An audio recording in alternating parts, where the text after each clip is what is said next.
This is your guide to book publishing. Everything you want to know but didn't know what to ask. With your host, Dr. Judith Briles. On the show today, you'll find out where book publishing is going and how to take advantage of it. How to identify and avoid publishing predators. What opportunities are emerging as the book trade evolves in new forms. How to avoid losing money, and much, much more. Join us now as a variety of publishing pros will deliver insights and strategies to take the author to the next level of publishing. It's your guide to book publishing. Everything you want to know but didn't know what to ask. Brought to you by AuthorU and the Book Shepherd. And now, here's your host, Dr. Judith Briles. Well, I love this month because so much is going on in author land. Whether you're a fiction or a nonfiction writer, there's a lot of activities to push you forward to getting that book, usually the draft, but getting a book done and getting you started on your way. So I thought it would be ideal to have one of those pros with me and really talk about where those creative juices come from. Where does that success come from? And how do you really repurpose your book and take it to another level? So with me is Nina Amir, and she is the author of a lot of books, best-selling How to Blog a Book, the Author Training Manual. She's a speaker and a blogger, of course. She's known as the Inspiration to Creation Coach because she helps creative people, that's we authors, combine their passion with purpose so they can move from idea to inspired action and positively and meaningfully impact the world as writers, bloggers, entrepreneurs, and certainly blogopreneurs. Nina provides author, book, blog-to-book, and high-performance coaching services to her clients globally, some of whom have sold over 300,000 copies, landed deals with major publishing houses, and created a thriving business around their books. She's the founder of National Nonfiction Writing Month, which we're going to hear about, National Book Blogging Month, and the Nonfiction Writers University. As a hybrid author herself, she's published 16 books and had as many as 4 books on Amazon's top 100 list at the same time. So get ready for a lot of information to roll you out for your author, book, and publishing success. Hi, Nina. How are you today? I'm great, Judith. How are you? I'm fabulous. I mean, I like the crisp weather, although I'm mourning summer because I'm a summer girl.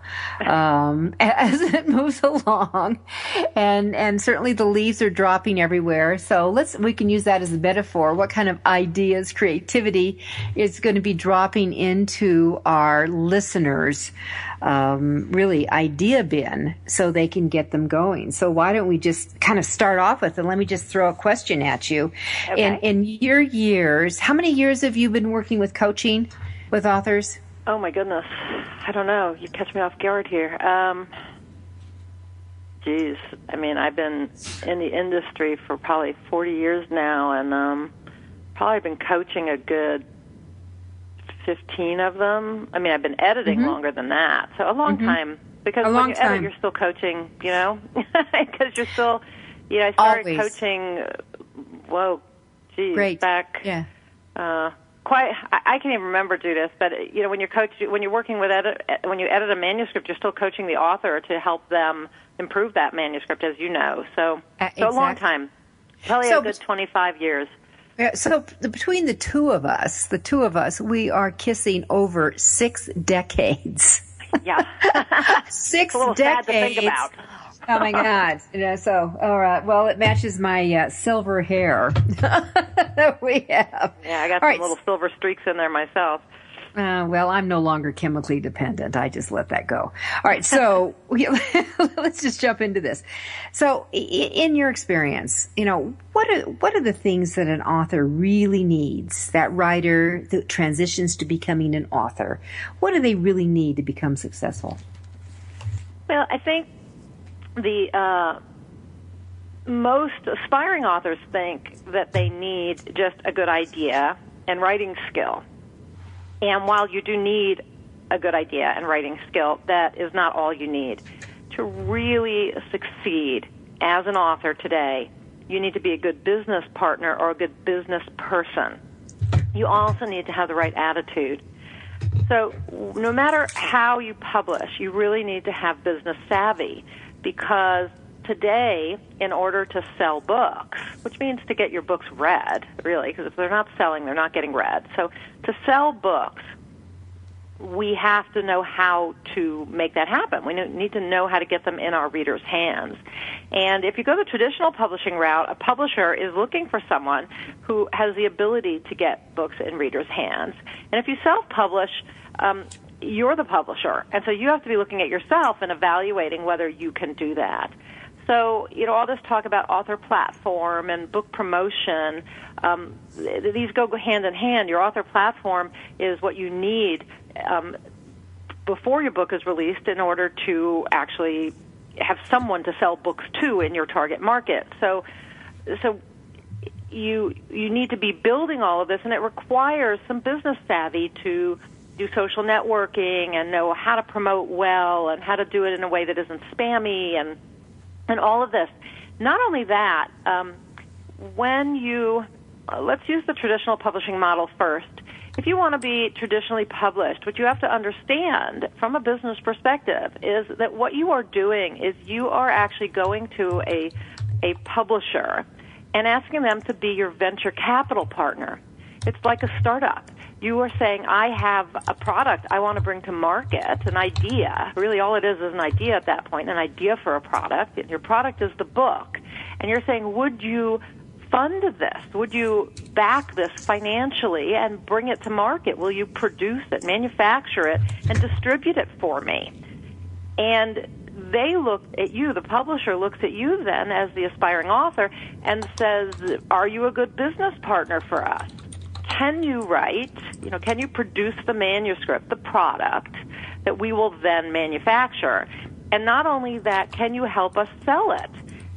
Will you be willing to build that author platform and to promote the book? And not only that, will you be willing to write a second book so that we're not investing in something that's a one-shot deal? So you have to be able to put together a business plan for the publisher that shows that there's a market for this book and that it's unique and necessary in the category where it will be placed, and show them how you're going to promote this book, all while demonstrating that it's a good idea, right? So that is your book proposal. The business plan for a book is a book proposal. Now, Nina, I have to ask you, because I get this all the time. I tell authors, I don't care if you're going to publish traditionally, if that's your game plan, or you're going to take it on yourself. You have got to have the marketing moxie, and you have got to have the business side of it to get that you're moving a product, and you are going to be the mover. It doesn't matter what vehicle you use. Why do you think that there's such resistance in embracing that? Because writers think they're just creatives, and that's all they want to be. They just want to write. And I get it. I would prefer to just write. But that is not how we succeed as writers. But that is where they're stuck. I really think, I speak at so many conferences, there is always someone who raises their hand, typically sitting at the back of the room. They raise their hand and they whine. Why do I have to build a platform and promote? All I want to do is write. And I think that's it. I think that is the problem. And we can't. You can be creative and still be a good business person. As a matter of fact, this business plan is how you craft the most marketable book you can write, which means it is going to sell and get in more people's hands and be read. And it's a creative process. It is the process of crafting the best book you could write. And if you self-publish, you need a business plan too, because you're the one putting your money and time into this book. And you have to be the one you have to act as the acquisitions editor who determines whether this book is worth bringing to market. And so it's necessary for all of us to do this, no matter how we publish. And we have to get beyond this mindset. And that brings me to that last point that I was going to make about attitude, Judith. And that is that we have to have what I call an author attitude. And it consists of 4 characteristics: willingness, optimism, objectivity, and tenacity. willingness is the first one, because we have to be willing to get beyond this idea that we are just creative writers who only write. We have to be willing to do the other things that are necessary to succeed if we want to succeed with the definition that the publishing industry gives us of success, which is to sell books, right? I mean, maybe you're writing a book as legacy to just leave behind, or just for your family and friends. That's a different story. But if you want to succeed by the definition the publishing industry gives us, which is to sell a lot of books, then you must be willing to build author platform and promote and do your business plans and all of those things. Plus, you have to be willing to work with coaches and editors and get feedback and listen to that feedback and apply it, and be willing to put yourself out there and possibly get rejected and all those other things. There's a ton of willingness involved. Willingness to take on other tasks. If you self-publish, you better be willing to be a publisher and to manage a team. But there's tons of willingness. Optimism. What happens for a lot of people is they get stuck in their negativity. They feel that they get rejection, and they start getting down on themselves, and they don't think they can do it. There are studies that show that people who are optimistic succeed more often than people who are negative, because people who are negative take rejection and things like that personally, and they feel that they can't. So a rejection is a comment on themselves and their work, and it's something inherently wrong with them in their work that they can't fix. That's how they see it. And so they're stuck. They can't fix it. An optimistic person takes a rejection or criticism of their work or of themselves and says, this is not inherently about me. It's something that is just a challenge for me to overcome, and I will overcome it, and I will fix it and make it better. And they go on. They meet the challenge. So you have to be optimistic, because there are many reasons to get down on yourself and be negative as you're trying to succeed. All right. Before we jump in and to the third and fourth point, we're going to have to take a quick break here. But okay. I think that when that optimism is so critical, my God, if you don't believe in what you're doing, and if you're not willing to put the energy and the time, the commitment, and the money behind it, you're going to sink really fast. That's my experience. Yeah. All right. Yeah. So with me, this is Judith Briles. Nina Amir is with us, and we are talking about how to be frickin' successful as an author today. We'll be right back.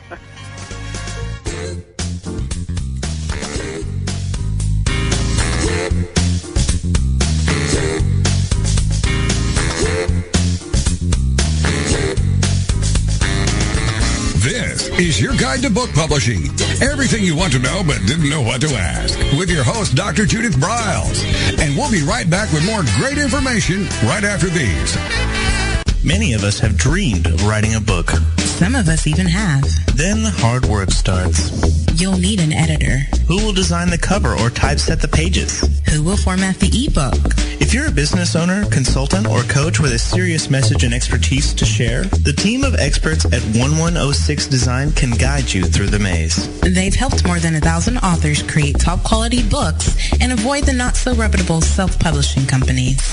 Learn more at 1106design.com. Then call Michelle at 602-866-3226. 1106 Design.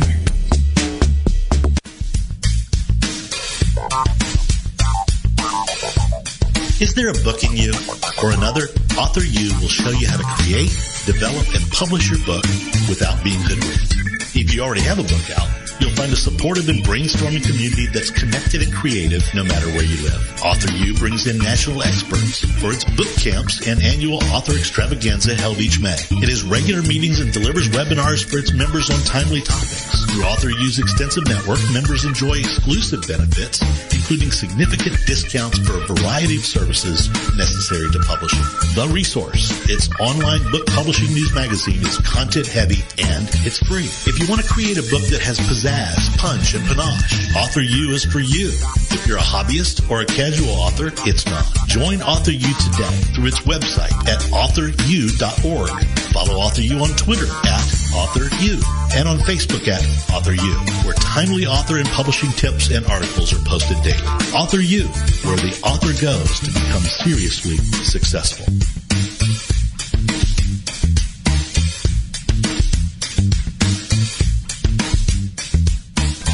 impressions are everything in the world of book publishing. Whether your book is an ebook, a print version, or both, your book cover needs to pop, sizzle, and sparkle to immediately capture the attention of your audience. And your book's interior needs to be just as dynamic and reflect the professionalism your readers demand.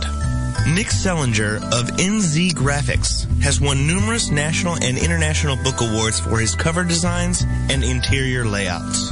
With over 20 years of experience in graphic design, he knows what it takes to create award-winning books and the many promotional pieces that authors need, such as posters, banners, postcards, one-sheets, business cards, logos, and more.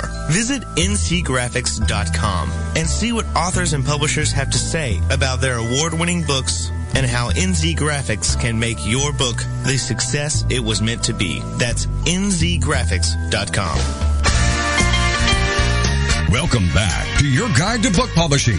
Everything you want to know but didn't know what to ask. If you want to write and publish a book, if you want to be successful as an author, your guide to book publishing, everything you want to know but didn't know what to ask, is for you. Stay tuned and you'll hear about statistics, scenarios, and strategies on what to do now to get you published. So let's get back to the show.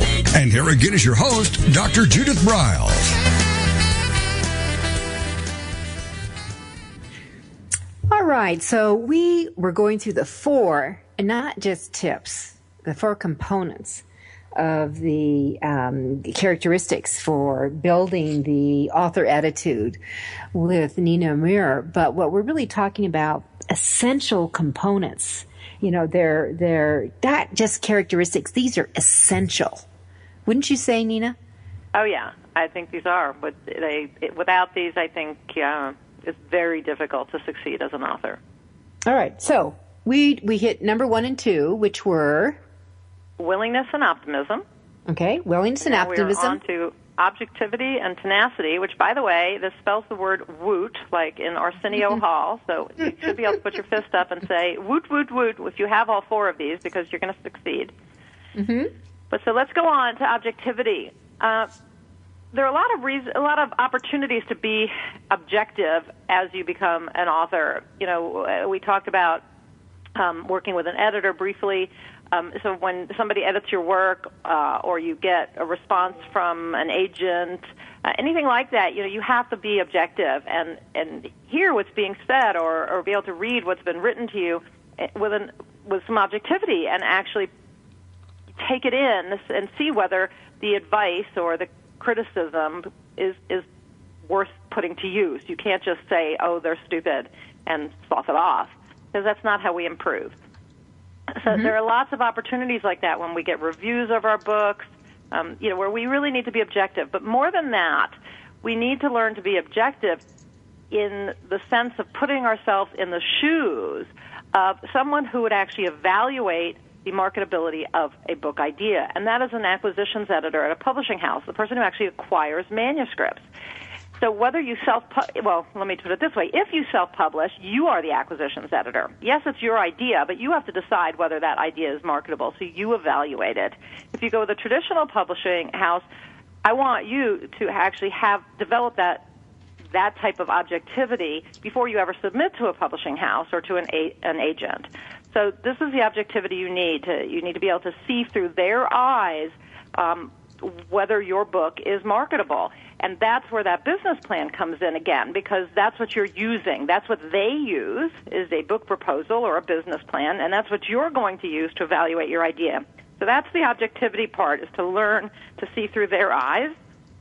And last is tenacity. That's the T in woot. And we need tenacity because becoming an author can, for some people, be a long road to hoe. You know, if we have to go through editing, we have to go through writing first. So writing, editing, your design process. If we're submitting to traditional publishers, there's the querying process to get an agent and then getting the contract. There's just a lot that goes on. And if you're not tenacious, if you're not determined to do this no matter what, if you don't have the attitude of, you know, I refuse to give up, then you're going to have a hard time succeeding, because you're going to get frustrated and you will give up. And so we don't want that to happen. So that's it. The author attitude is willingness, optimism, objectivity, and tenacity. Woot. Mm-hmm. I really thought, I came from traditional publishing. 18 of my, 34 books were done through New York. And that when I think about, and I started back in the early 80s, so where they really took more care of an author than they do today. And I really kind of enjoyed that process and all that. And your books they would hang in with you for a few months before they kind of threw in the towel. Today, they throw in the towel much quicker on an author if it doesn't have that traction, that you're not out there pushing and moving it and buys are not coming in and they can't measure it. So what I really love about the indie market of publishing today is that you can keep a book going for a long time, even if it doesn't come out the gate with roaring sales. You can relaunch, you can re-roll it, you can retweak it, you can keep that woot factor going far longer on your own if you're committed to it. And that's where that T comes into play. You've got to have the tenacity to do that. Yes, you do. And it's work. It's everyone. It's a lot of work. If you want book sales. If you don't care, well, it's another issue. That's right. and then that's what we call, Nina and I will call, so you want a legacy book. You want a book for your family and friends, or just something that you get these things down and you're kind of done. And which is also, by the way, okay, if that's your objective. But if your objective is to be successful and to really make a mark and have your words connect and carry any and everywhere, if at all possible, you're going to have to create the woot factor very quickly in your game plan. Right. That's where I come from. Right. I agree. On that. All right. So that in looking at let's say Nina, do you work with authors after their books are out and maybe they need to regroup, refix them, do a makeover? Do you come across many of those? Itself? No. Let's. I'm going to talk about. I'm going to shift gears here really quick on a repurpose. I see a lot of books that maybe have been out for a decade, or maybe they were written a long time ago and they had their day, and you come back to them and re-look at it again. The authors who I work with who want to do that, yes, I do work with some who want to do that. Typically what I do with them, because the book's already done, it's already published, and unlike you, I'm not usually hand-holding through the self-publishing process. I'm more working with them on a manuscript and getting the book written, or I'm working with them on blogging a book or something like that. And with author coaching, I work on building platform and branding and career plans and business plans and all of that. But if they come to me with a book that is already done and has been out for a while and they want to kind of re-energize it or rebrand, then I will look to how can we rebrand? How can we start a new promotion plan, usually with a blog. Typically, these books have been out for a while, and these authors have not been blogging. They don't have an online presence. And so I will go in that direction with most of these. How can we really get you some visibility online and get things moving for you so that you, I work primarily with nonfiction authors, although I work with some novelists as well. How can we get you that authority online, that expert status, so that people are coming to you for what they need and finding your book. Mm-hmm. And if you're looking at social, because we're diving into social media right now here with the blogging thing, is blogging where they should start first, or should they be kissing other varieties? Yeah, the first place to start is the blog. I talk about it in terms of a satellite and station method.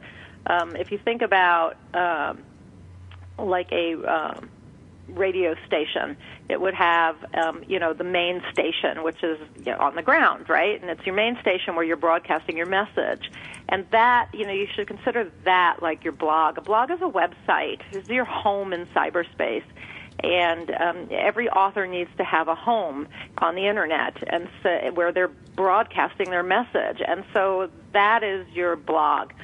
And from your blog, you are then sharing that message via satellites, right? So the radio station is broadcasting out to satellites, which are sending the message other places, or think of it like a TV station. And the satellites are the social networks. So the thing with the social networks is you don't own them. You don't want to have all your eggs in those baskets, because if a social network goes away, then everything you built there goes away with it. But your website, your blog, is yours. You own it. I do not recommend free ones. I recommend that you pay for hosting and you create a site of your own. You buy the URL, you buy hosting, you set up a website, and that's where you blog, because you can build a mailing list there, which is your most important platform element, and you can build a subscriber list, and as you blog, your website, your blog, is going to become more and more discoverable, and which means it's going to rise up in the search engine results pages. And so as that happens, people are just going to find you organically when they search for something related to your topic. But also, it's that content you're producing on your blog, those blog posts, that you want to be sharing to the social networks, your great content on a regular and consistent basis. That's what you want to be sharing primarily. Then, of course, you want to be curating good content from other people, other experts in your area, and then, of course, being social. But that's how I recommend you do your social networking, that it all starts with your own blog. Well, I'm a big believer in blogs. I mean, I have multiple. I have both the AuthorU blog and I have the Book Shepherd blog, and things pop up. For example, that some of our listeners may not know, that they will hear, that if they don't know now, they will know. Dan Poynter died this week. Oh, I did not know that. Well, yeah, I did 2 blogs on it. I put one out yesterday on the AuthorU and one on the Book Shepherd.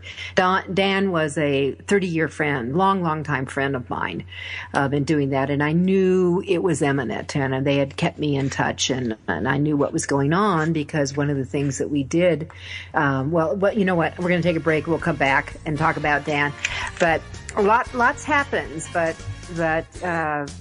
blogging. Let me just back to Nina. Blogging's critical. Do it. We'll come back with more.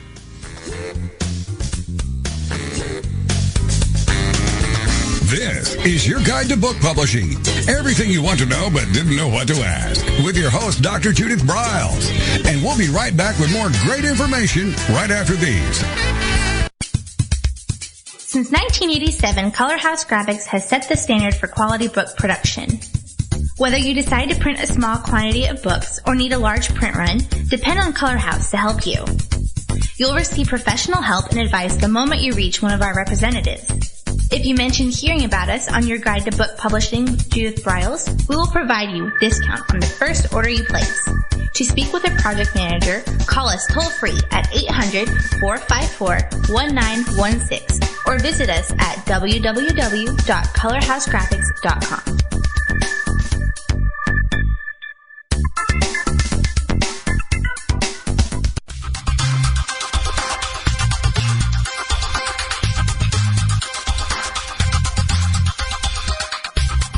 When Ned Thompson and Harry Shore started Thompson Shore in 1972, they believed employees with great character would make up the best company. They were right.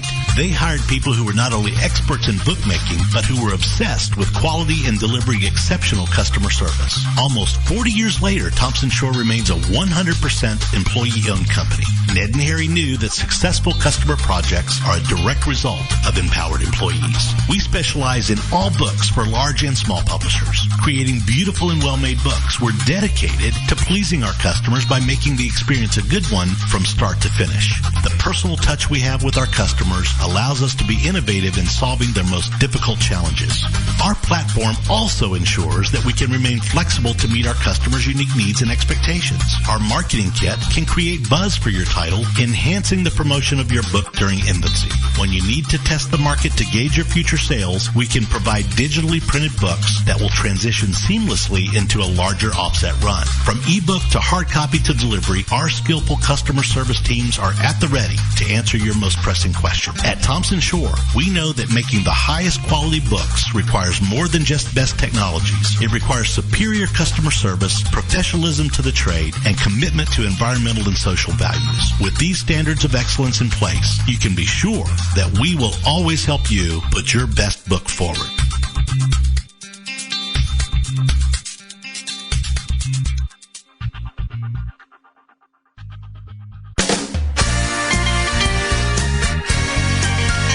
Welcome back to your guide to book publishing. Everything you want to know but didn't know what to ask. Coming up, you'll hear more about statistics, scenarios, and strategies on what to do now to get you published. So let's get back to the show. And here again is your host, Dr. Judith Briles.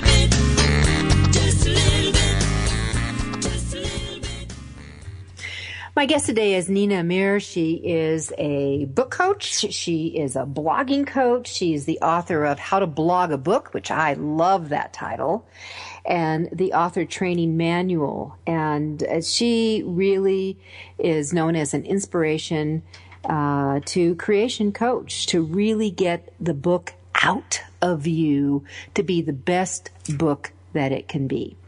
So we were talking about that, and I actually alluded to the fact, so let me finish up on this, that Dan Poynter, the godfather of self-publishing, died on Sunday, and that one of the things that we have offered, you need to reach out to me because we had a special link for it, but we offered everyone who were followers of Dan a free 6-month membership to the AuthorU.org group. You need a special link for that.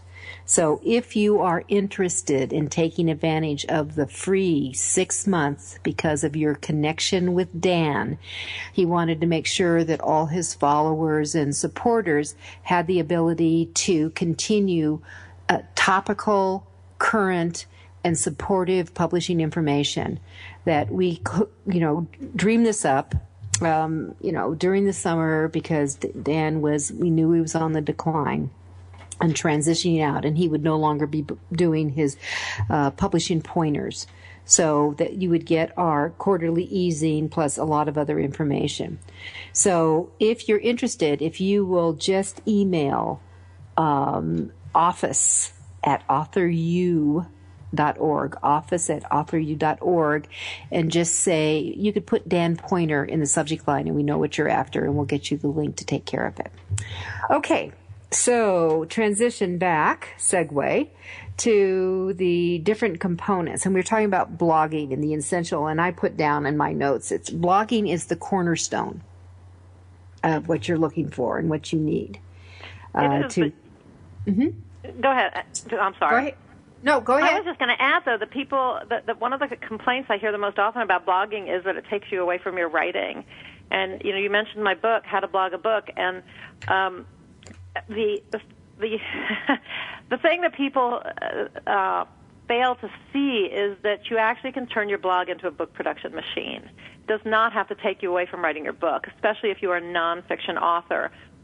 For the nonfiction author, your blog really can be a place where you try out ideas, where you can publish the first draft of the majority of your book, maybe minus about 20% of it. But you can be churning out books there, especially ebooks. If you want to be an ebook author, very easy to churn out ebooks. You cannot use the Kindle Select program if you do this, but because you don't want to be taking content down off your blog, and they would require that, but you can use the Kindle program. And so you can churn out ebooks. I do it all the time. Many of the ebooks I'm producing now are being produced on my blog, so that I do not have to, do two things. I'm writing and promoting all at the same time on my blog. And the success of How to Blog a Book, which was an Amazon bestseller for 3 years, and the second edition came out. I got the contract for that 2 years after the book was originally published, and it has been an Amazon bestseller since the second edition was released. that just proves what a great idea that is, to actually be writing a book on your blog. Well, one of my authors actually did a 30-day deal to see, number one, if she could do that commitment to get it through, and she blogged every day for 30 days, and she was able to pull so much of that over into her full-blown book. So I look at it as a precursor in a lot of ways. Right. Yeah. You just want to be sure. I mean, blogging a book is not actually writing the full chapter on your blog. So that's the main point I would make, is you're writing, for a nonfiction author, you're taking a chapter and you're breaking it down into, let's say, subheadings, right? And each one of those subheadings could be a blog post. Or maybe, there are several blog posts in that area of the manuscript that is a subheading. It just depends. Because a blog post is only typically about, it has to be at least 300 words for Google to catalog it, but it shouldn't be much more than 750 words. Well, and people are looking for short. Short is powerful. I think, I tell people short is the new black.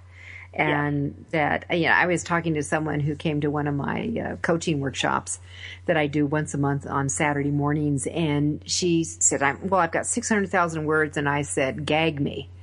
No one is going to read 600,000. Well, some people will, but very few are going to be going to that. You need to go into what I call ruthless editing at this point. Stop. Right. I mean, if you want to make that into a blog post, that is easily a minimum of 6 blog posts. So just really move into that. Well, 600,000 words is a lot more than it's 600,000. I'm sorry. I thought you said 6,000. No, 600,000. Oh my, that's why I said gag me. Nobody even wants to read a book that long. Well, and in fact, you know what I did? I said, do you want to see what 600,000 words look like? I went and got 6 books and put them together, and I said, this is how thick you are talking. You're going to break their hands. Nobody cares about that. Nobody and a publishing house doesn't, at least for nonfiction, 50,000 words is enough, because the majority of people don't want to read more than that. And plus, a publisher doesn't want to pay that much money because they don't know if anybody's going to buy it. Yep. They don't want a big book because it costs more to produce. And that's the truth. It takes more glue, it takes more paper, it takes more printing. I mean, you're right. They are looking to cut. They're cutting back everywhere. All right. So if you were going to, in creating this what you call the blog book production machine, that so you're talking about no more than 750 words in a blog, anywhere from 3 to 750. And why don't you expand a little bit more, Nina? Because a lot of people don't understand about the Google and the indexing, what they're looking for in words. When they're piecing over. I think that may be new information to a lot of our listeners. Okay. So what happens the reason blogs are so powerful is because every time you publish a blog post, Google comes along and catalogs it. They scan through it. The bots or crawlers, these computerized programs, come along and they scan it. But they only do that if you have at least 300 words. So you have to write 300 words to get the benefit of blogging. And it doesn't work very well if you only blog once a month or once every 2 weeks. Really, you need to be blogging on a very regular and consistent basis. I usually say twice a week at a minimum.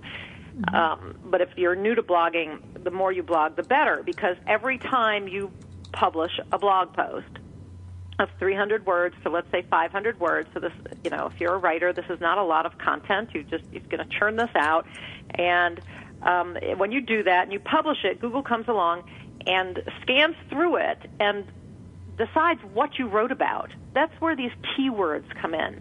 But what you really just need to know is that keywords are search terms. So if you know what you wrote about and your title has a search term in it, so let's say you wrote about dog training, if dog training is in your title and it's in the first paragraph of your blog post and it's somewhere in a subheading and you use it maybe one other place in your content, Google's going to scan it and go, okay, this is about dog training, and the more often you write about dog training and Google scans your stuff and catalogs it, indexes it, the higher up in the search engine results pages you are going to show up. So that means that when somebody searches for dog training tips or information on dog training, your site, which is about dog training, is going to come up on that first Google page because you're writing often and consistently on that topic. And so that's how this all works, is you want to be very focused in how you're blogging and on what topic or topics, and you want to be doing it consistently so that Google can catalog or index your information, your posts, and you become what we call more discoverable. So somebody can find you more easily when they're searching for information on a search engine like Google. And that's just so critical. I mean, twice a week, I actually support that. And sometimes when there's something unusual happens or critical that you think would be important to your building followers, do a special blog on it very quick. It's like what I did earlier in the week when my friend Dan Pointer died. I did a special blog on top of my regular blog that goes out every Tuesday and every Thursday. I just did it special because it warranted it. Right. Yeah. So and I'm a big advocate of having a schedule. I don't have a problem with doing a special blog post when something, warrants that for sure. Mm-hmm. But have a schedule and stick to it. If you're going to blog Tuesday and Thursday, then you publish something every Tuesday and Thursday. Yeah, but do it. To schedule it. Yep. With 300 words or more, 300 to 750 words. So keep that in mind. I try not to go over 1,000 words because I don't think anybody wants to read it. I think that, if you get to 750, it's plenty. All right. More with Nina Amir. We have one more quick break. It's AuthorU, your guide to book publishing. I'm Judith Briles. We'll be right back.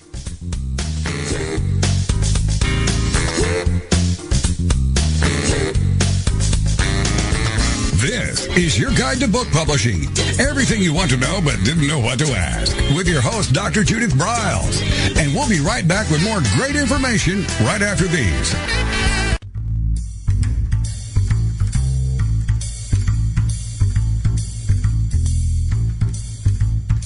The book shepherding concept is simple. The publishing world is changing, and so must you.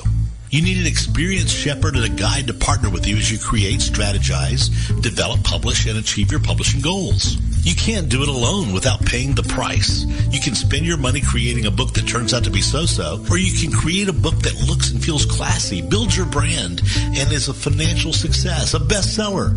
It's your choice. You choose. You need the book shepherd. Publishing is riddled with obstacles, sometimes nightmares for the author.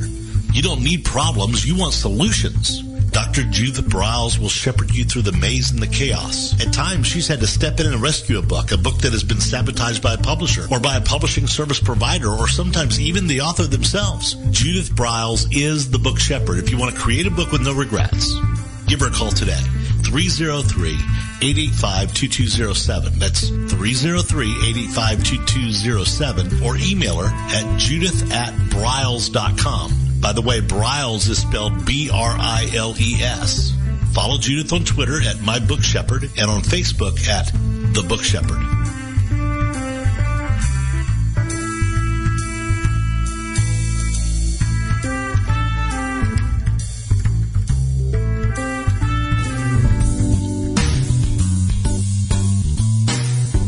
At Total Printing Systems, customer service is our priority. We are located in Southern Illinois. Our employees have an average of 18 years experience and know that customer relationships are important to our continued success. We have been a short-run book printer for nearly 40 years and always stay at the forefront of technology. Our niche is from 1 to 5,000 copies. Today, we offer digital, black and white, and 4-color high-speed inkjet printing, a cost-effective way to introduce color into your short-run titles. We, of course, offer traditional offset printing as well. Bindery is done in-house, from adhesive case binding to PUR perfect binding to mechanical binding of all types, including side sewing. We provide warehousing, kitting, distribution, inventory management, a new print-on-demand facility, streaming browser-based ebooks, and bookstore. Call us at 1-800-465-5200 for a quote on your next book project. You can also visit our website at www.tps1.com. Welcome back to your guide to book publishing. Everything you want to know but didn't know what to ask. If you want to write and publish a book, if you want to be successful as an author, your guide to book publishing, everything you want to know but didn't know what to ask, is for you. Stay tuned and you'll hear about statistics, scenarios, and strategies on what to do now to get you published. So let's get back to the show. And here again is your host, Dr. Judith Briles.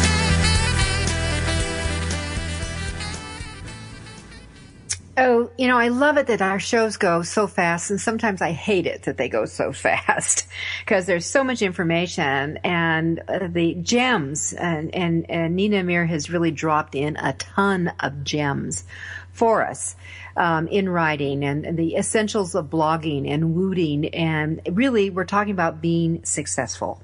And not only as a writer, but as an author. And it all ties into that long term. This is not something you're going to do, this month I'll be a writer and author and never to come back to it. So one of the things that happens in November is the National Write a Novel Month, and people just think November is for fiction. Well, no, don't think that way. Nina has created a whole separate event for the nonfiction writers. So I wanted her to make sure she dives into it, because we'll get into some of those elements where you really can create a decent draft within 1 month of a nonfiction book. So Nina, give us the essentials here for the National Nonfiction Writing Month. Okay, so it is the National Nonfiction Writing Month. It is more commonly called Write Nonfiction in the Write Nonfiction in November Challenge, because it is a challenge. To start and to finish a work of nonfiction in a month. That can be anything. It could be an ebook, an essay, an article, a full-length book. Some people even work on query letters and book proposals because it's related to nonfiction, getting your nonfiction published. You know what? Let me just say this. Book proposals can sometimes take more work to really fine-tune than doing a fast draft on a book. Because I always say it takes longer to do a book proposal than it does to write a book. Me too. Once you have that book proposal done, you can write your book fast. Seriously. Right. So, yeah, I totally agree. So, anyway, and just so people know, there's actually a lot of writing that goes on in November, not just fiction and nonfiction. There's poetry and blogging and all kinds of things that are happening in November. Matter of fact, a few years back, I put out a press release saying that I declared November National Writing Month. And somebody recently said, it's National Writing Month. I was like, yeah, that's right. I said that a while back. Anyway, as far as my challenge, it's a very simple, like I said, it's just a challenge to start and finish a work of nonfiction in a month. I have a forum and a Facebook page that you can join. The Facebook page is just called Write Nonfiction in November. It's easy to find. And you can find the forum. You can register for the forum by going to nationalnonfictionwritingmonth.com and then just click on the register tab. Or look for the information that says this is how you register, and you'll click through, and you just register, and it gets you into the forum. There's also a ton of action that happens on the blog. I used to have 30 blog posts during the course of November for people to read so that they could be learning about writing, publishing, promoting, and monetizing their nonfiction work. This year, for the first time, I have decided to do 2 posts a week. One is a video interview with an expert, and the other post, the first of which is up today, is actually a roundup of tips on a topic such as writing, publishing, promoting, or monetizing your work. So still getting a ton of expert information for people, but leaving them more time to write, Judith, rather than to be on my blog. Exactly. So that's the gist of what happens during the month, and I do contests and things like that for the participants. Mm-hmm. And what kind of contests? So when they're done, walk me through it. Let's say someone enters in to it and they get it done. You've got, if they've entered in and they're on your forum, you can reach out and connect with them. Is that correct? Yeah, so in the forum, they can find accountability partners. They can be stating their intentions, and they can be putting in, what they accomplished that day or, anything like that, finding people to meet up with. But the contests are not, as I said, this is a challenge. It's a personal challenge, not a contest per se. Because I believe, as I said, that writing and becoming successful has to do with tenacity and your attitude. And so I don't want them to be stuck on the word count or on anything other than what they personally are achieving, what they set out to achieve and whether they achieve it. The contests are to make it fun. And so, like last week, it's mostly about commenting on, there'll be the blog post with all the tips. And I ask them to go there and comment and maybe add to their own tips so that we're always adding more information for everybody. And so last week I had released a brand new book in my series, The Write Nonfiction Now Guides, and this one was to writing and publishing articles. And so 2 people won copies to the new book. And this week, again, I asked people to comment on the blog post. Specifically, I ask a question, please leave information about such and such. And the 2 people will win a copy to my Write Nonfiction Now Guide to Writing a Book in 30 Days. So it's things like that, and they might win an Amazon gift certificate or, something else. So this is more just about getting them to read the information as well, to learn, to stay inspired, and but it's not a contest per se, and it's a personal challenge. All right, so for anyone to register, let's kind of give them the website. They're going to go to writenonfictionnow.com. Yes, but and then there's a tab at the top that says Write Nonfiction in November, but it's much easier to just go to National Nonfiction Writing Month.com. That will take them directly to the page that says what it is, and there's a link there to register and all of that. All right, so that's what you want to do if you want to get into the challenge, right? So repeat it one more time, Nina. Take the challenge. Take the challenge. Jump in. Take the challenge. You will go to nationalnonfictionwritingmonth.com. All right, so it's a mouthful, but nationalnonfictionwritingmonth.com. And even if you don't jump into it, maybe it's not this year, maybe next year you do it. This is something you want to bookmark. There's a lot of great information here, and you can come back and look it over. And Nina's a great resource for you. And I would encourage you to sign up for her blogs because there's always something good and new coming along. Because both she and I believe that the way you succeed in this is you keep up to date, you educate yourself, and you don't become so myopic that you're thinking that yours is the only, that everyone's going to want your book, because we'll both tell you, no, not everyone's going to want your book. I mean, that's one of the great fallacies. I'm always amazed when I ask people who their book's for. Oh, it's for everybody. No, it's not. No, it's not.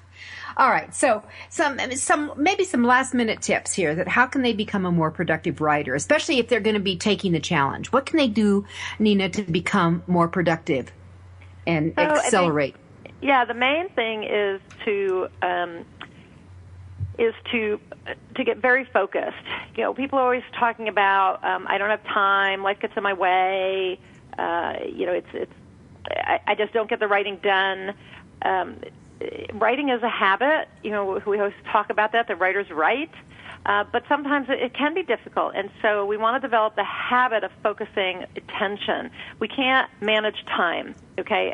People talk, I need to manage my time better. No, you need to manage your attention. I talk about this a lot in high-performance coaching, is that you need to manage your attention. So really get rid of all the distractions, like the Internet, and just focus your attention on the project at hand, which is your writing, especially in a 30-day writing, challenge. You want to be focused on getting that word count done, or whatever it is, whatever number of pages, or get the chapter done, and that's all you're focused on. So really learn to focus your attention when you sit down to write, that is all you're doing.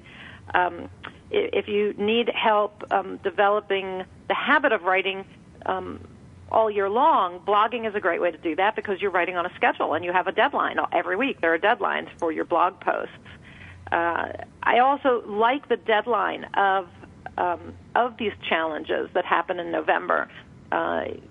there's a certain amount of words you really do need to produce if you're going to write a 50,000-word novel or a 50,000-word nonfiction book.